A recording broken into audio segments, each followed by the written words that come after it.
Salam sehat buat kita semua. Materi kita hari ini itu pembahasan kita tentang perbandingan berbalik nilai. Ini adalah kelanjutan daripada materi kita yang sebelumnya itu perbandingan. Ada dua jenis perbandingan kan. Materi kita yang sebelumnya yaitu tentang perbandingan, ada dua jenis, itu perbandingan yang senilai dan yang perbandingan berbalik nilai. Nah, yang perbandingan senilai sudah kita bahas. Nah, sekarang ini yang perbandingan berbalik nilai, yang keduanya ya. Oke, untuk lebih paham bagaimana bentuk perbandingan berbalik nilai, coba kita lihat ini berikutnya. Judulnya perbandingan berbalik nilai ya. Oke, perhatikan tabelnya ya. Perbandingan berbalik nilai. Perhatikan tabel berikut. Nah, ini kecepatannya. Waktu ini misalnya kendaraan lah ya, misalnya kendaraan kecepatannya 40 km per jam itu bisa ditempuh dalam waktu 6 jam. Ya, entah mobil atau motor Honda atau yang lainnya ya, misalkan itulah. Kecepatan mobil misalnya 60 km per jam itu bisa ditempuh dalam waktu 4 jam. Kecepatan mobil apabila 80 km jam, makin cepat dia berarti waktunya makin sedikit ya. Nah, makin kencang dia makin sedikit lagi waktunya. Oke, ini udah kita lihat, perhatikan ya. Itu bentuk tabelnya. Nah, perhatikan perbandingan pada baris kedua dan baris ketiga. Ini maksudnya ya, perhatikan perbandingan pada baris kedua dan baris ketiga pada tabel tersebut. Nah, di situ jenis satuannya adalah jenis kecepatannya, kecepatan dengan waktu ya. Dengan banyak waktu, satuan kecepatan dengan satuan banyak waktu, ada dua jenis dia. Nah, kita lihat di situ tadi tabelnya, ini satuan kecepatannya, ini satuan waktunya. Nah, perbandingan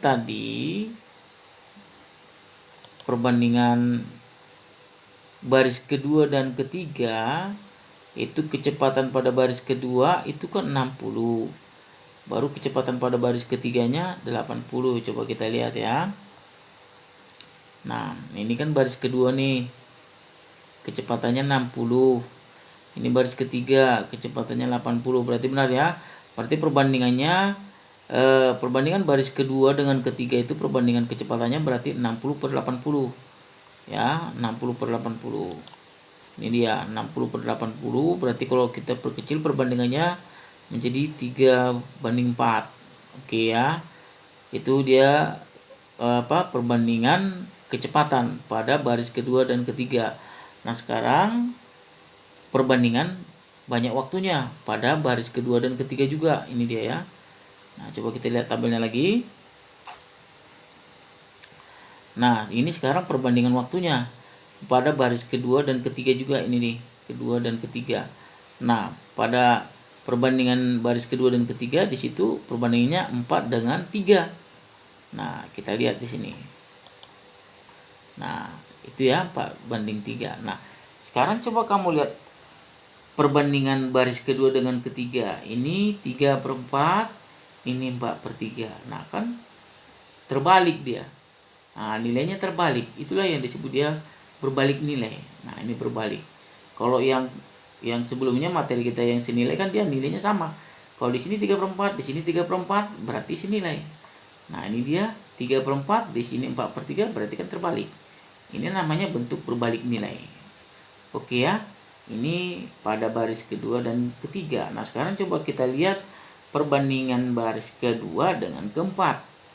Perbandingan baris kedua dengan keempat, kecepatannya ini dia. Coba kita lihat dulu tabelnya ya. Perbandingan baris kedua dengan keempat. Kedua dengan keempat. Nah, kita lihat yang kecepatannya dulu. Kedua kecepatannya 60. Nah, yang ke baris keempat 120. Itu ya, berarti 60/120 perbandingannya ya. Oke, ini dia. Berarti baris kedua dengan baris keempat itu kecepatannya perbandingannya 60/120. Nah, kalau diperkecil dia nanti jadi 1/2. Oke ya, 1/2 dia nanti perbandingannya. Oke, ini perbandingan kecepatan. Nah, sekarang perbandingan banyak waktunya. pada baris kedua dengan ketiga.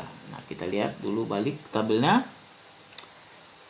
Nah, waktunya ya. Waktunya perbandingannya 2 dengan 4 tadi ya. 2 itu di sini 4, 2 di sini ini 2. Ya, perbandingannya berarti 4:2 pada baris kedua dan keempat. Nah, ini pada baris kedua dan keempat itu perbandingannya 4:2. Nah, sama-sama dibagi 2, berarti ini bagi 2 2, ini bagi 2 1. Berarti kan ini 1/2, ini kan 2/1. Nah, ini sebenarnya ada pernya, ini per 1, ini cuma per 1 enggak usah ditulis. Ya. Jadi ini juga terbalik dia. Jadi makanya ini disebut juga perbandingan berbalik nilai. 1/2 dengan 2/1. Ini per 1 ya. Nah, itulah dia bentuk tabel berbalik nilai ya. Oke. Jadi kesimpulannya, berdasarkan jawaban-jawaban tadi yang di atas, jawaban tadi kan ini tadi ya. Ini 3/4, ini 1/2 ya. Oke.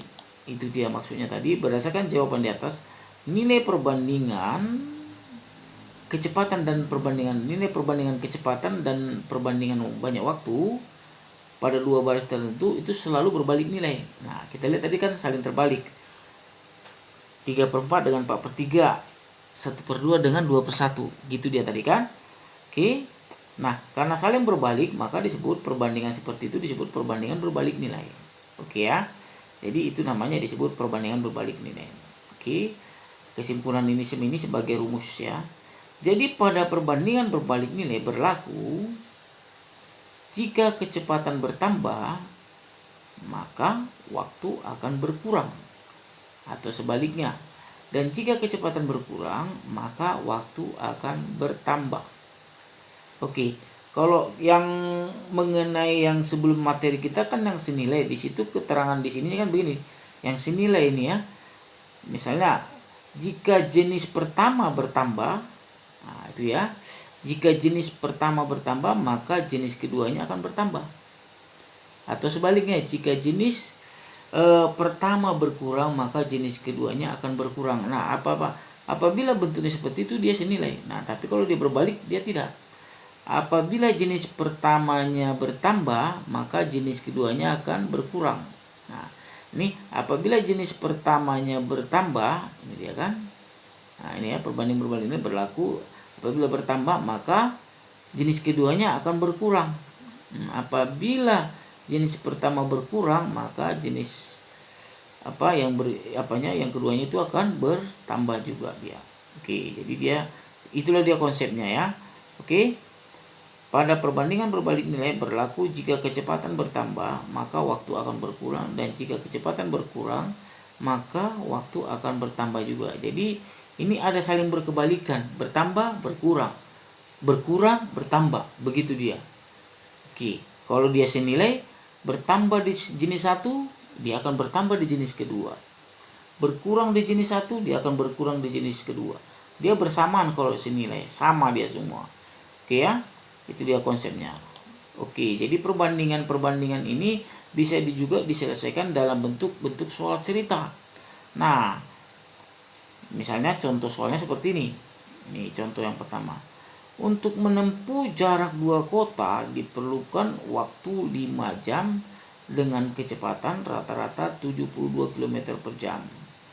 Berapa waktu yang diperlukan untuk menempuh jarak yang sama jika kecepatan rata-ratanya 80 km per jam? Nah, kan ini kalau kita lihat hampir mirip ini soal dengan perbandingan yang senilai. Nah, untuk menjawabnya kita bisa tentukan dulu. Ini bisa kita lihat ini berbalik nilai atau senilai, bisa kita baca. Makanya dengan memahami konsepnya ini tadi. Konsep ini tadi. Ya, ini logikanya ini yang kita pakai ini. Jika perbandingan berbalik nilai itu berlaku jika kecepatan bertambah, maka waktu akan berkurang. Nah, coba kita lihat apakah berlaku bentuk seperti itu. Nah, coba kita lihat.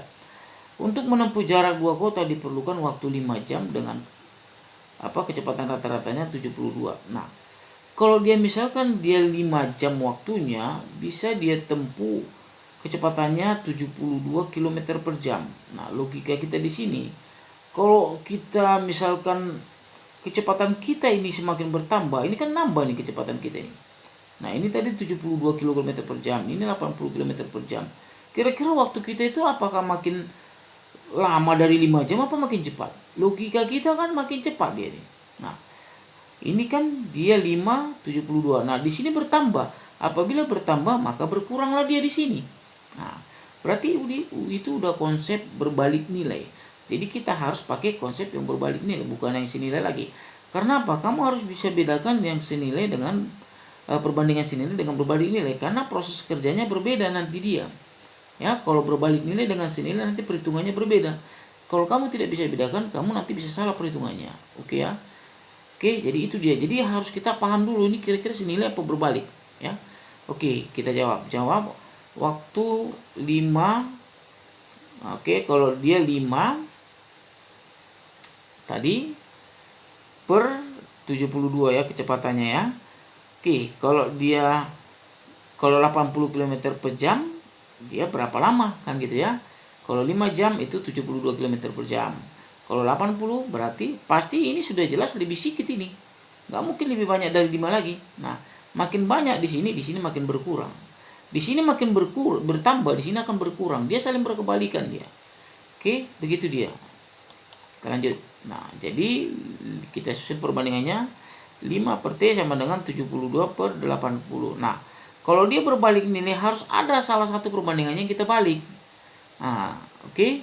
Jadi nggak bisa langsung dikali silang ini. Kalau sini dia langsung silang. 5 per T berarti ini harus ada yang kita balik ini. Jadi 80 per 72. Atau yang ini pun dibalik boleh. Ini T per 5 juga boleh. Salah satu saja. Harus ada yang dibalik dia. Baru setelah sudah kamu balik, kamu kali silang seperti biasa. Ini kali kemari. Ini kali kemari. Nah, ini dia 80 T 5 kali 72. Ya.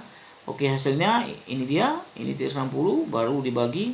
Hasilnya lama waktunya adalah 4,5 jam. Nah, jadi dia nanti perbedaannya di sini ada yang dibalik dia. Kalau dia senilai, dia kan langsung kali silang saja dia. Langsung kali silang dia. Makanya harus kita lihat dulu ini soalnya waktu sebelum kamu jawab, kamu lihat dulu ini soalnya nih senilai, perbandingan senilai atau perbandingan berbalik nilai. Dari soal itu bisa kita pahami dia apa berbalik nilai atau senilai ya. Karena dia perhitungannya berbeda ya.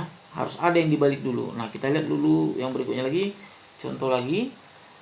Oke, seorang peternak mempunyai persediaan makanan yang cukup untuk 15 ekor ayam selama 12 hari. Nah, berapa hari makanan tersebut akan habis jika banyak ayamnya ada 20 ekor? Nah, coba logika kamu ini perbandingan senilai atau berbalik nilai coba. Coba kita tengok nih. Misalkan ada 15 ekor ayam nih. 15 ekor ayam bisa dihabiskan selama 12 hari. Nah, 15 ekor ya. Nah, 15 ekor ini bisa 12 hari nih. Nah, ini lebih banyak lagi. Kalau ada 20 ekor, harinya bertambah apa berkurang? Nah, pasti harinya lebih cepat ya kan?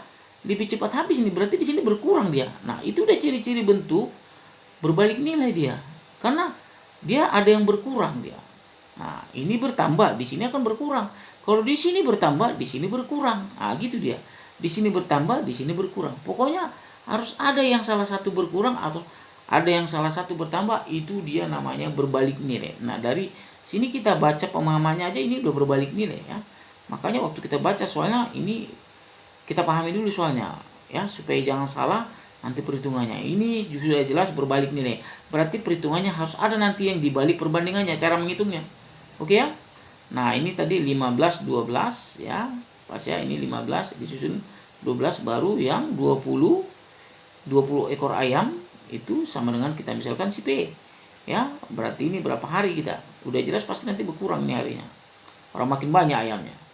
Makin banyak berarti makin cepat habis. Ya kan? Oke. Nah, ini kita susunannya. Nah, ini P baru. Nah, ingat kan kalau dia senilai kan langsung kali silang di sini, tapi ini enggak. Harus ada yang dibalik dulu. Ini dibalik. Ini salah satu. Ini juga boleh, salah satu aja ya. Atau yang ini jadi 20 per 15, tapi ini jangan dibalik lagi. Nah, ini salah satu saja. Oke, setelah sudah kamu balik baru kali silang. Oke, ini kemari, ini kemari. Oke, ini dia. Oke, baru ini dibagi dengan ini. Ini dia. Hasilnya jadi makanan itu akan habis dalam 9 hari. Nah, kan berkurang dia kan? Nah, orang makin banyak ayamnya. Makin banyak yang makan berarti harinya makin sedikit dong. Ya kan? Itulah logikanya. Oke, saya rasa bisa dibedakan ya bagaimana perbedaan berbalik nilai dengan perbedaan perbandingan sinilai. Seperti itulah konsepnya. Oke. Kalau dia berbalik nilai, apa jenis pertama bertambah, maka jenis keduanya akan berkurang. Apabila jenis pertamanya berkurang, maka jenis keduanya akan bertambah. Itu ciri berbalik nilai. Oke ya, bisa dipahami ya. Oke, semoga materi kita ini bisa dipahami oleh semua anak-anak. Oke, terima kasih atas perhatiannya. Terima kasih. Salam sehat buat kita semua.